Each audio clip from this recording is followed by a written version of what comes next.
there, YouTube. So excited to hang out with you today, Maundy, Thursday. It's a big deal. It's a really big deal because we think about Jesus. Tomorrow's Good Friday, and we think about Jesus with resurrection. And I think especially at this time, holy buckets, we really need to have hope in our hearts, hope for resurrection, that God's in control, that no matter what's happening around us and no matter how we feel, no matter our physical ailments or mental, emotional struggles, at this time, there's resurrection in the future. And so I just want to encourage you, if you haven't subscribed and get alerts and stuff, make sure you do that, because this is really great, helpful content, but also more than that, it feeds your heart, feeds your soul, and gives you some good news. And we need good news.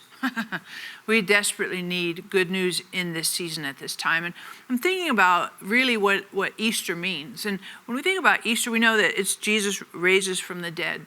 And tomorrow being Good Friday, we know this is when he's crucified.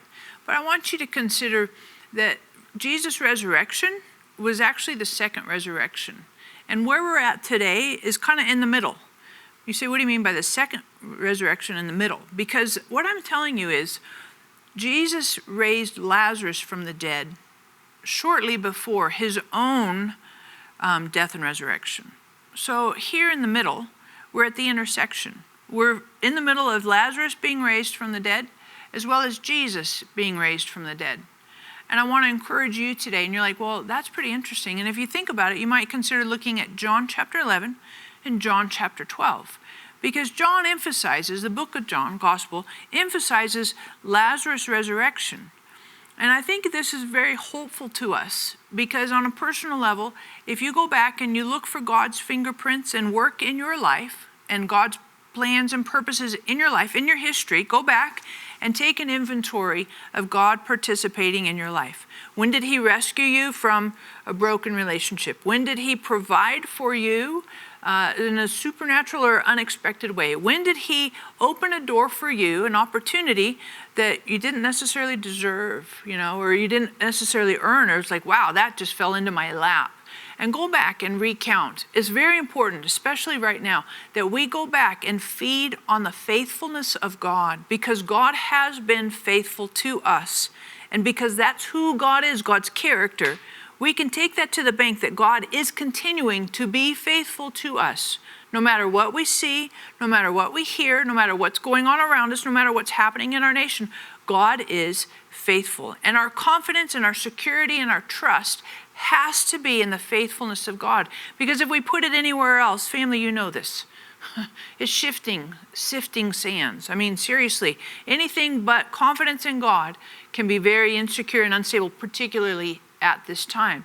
And I share that with you because when you look back and you count the faithfulness of God, then let's also take this opportunity to really nestle into a personal connection, more and more a deeper personal connection with God.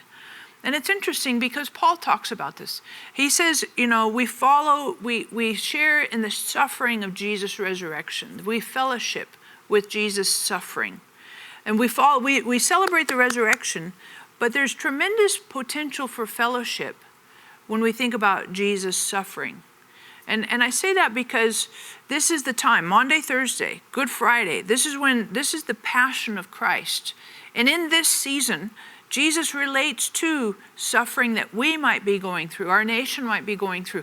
And it's an opportunity for us to really push into Jesus and appreciate that Jesus knows what pain and grief, and he bore all that stuff. He carried it. And we can participate and really let down our hair with Jesus and cry and say, hey, I need you more than I've ever needed you before. That we can participate and have a deep personal intimacy connection with Jesus like we've never had before. And so we count on the faithfulness of God in our past and our history. But today, in this moment, in this season, we participate and we share in Jesus the fellowship of his suffering.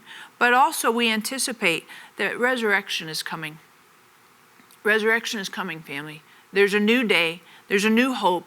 There's a new dawn. And we're going to turn the corner. We're going to come through this season, through this time. God is faithful. God is steady. God is a good God. God loves us. Let's come back to those fundamental things we know about God, particularly in this season and in this Holy Week as we come up to resurrection, come up to Easter. Let's feed on the faithfulness of God and know that he has good things to help us in our future and help us get through each day. Hope and strength and mercy for each day. Great is the faithfulness of God. So thank you so much. I really appreciate you watching today, and I encourage you to give me some feedback, thumbs up, thumbs down, leave a couple comments. That'd be fantastic. And of course, I'd love for you to subscribe, hit the button, get the alerts and stuff, because it's really helpful to you. And we all love the jokes. I just say that kind of tongue in cheek because sometimes you don't like the jokes, but here's a really great one. So what kind of an ant, like, the little ants that crawl on the ground, what kind of an ant can count? Did you know there are counting ants? This ant is called an accountant. I know. You're like, that's probably one of your worst. I get it. But next week's going to be so much better. Thanks again for watching.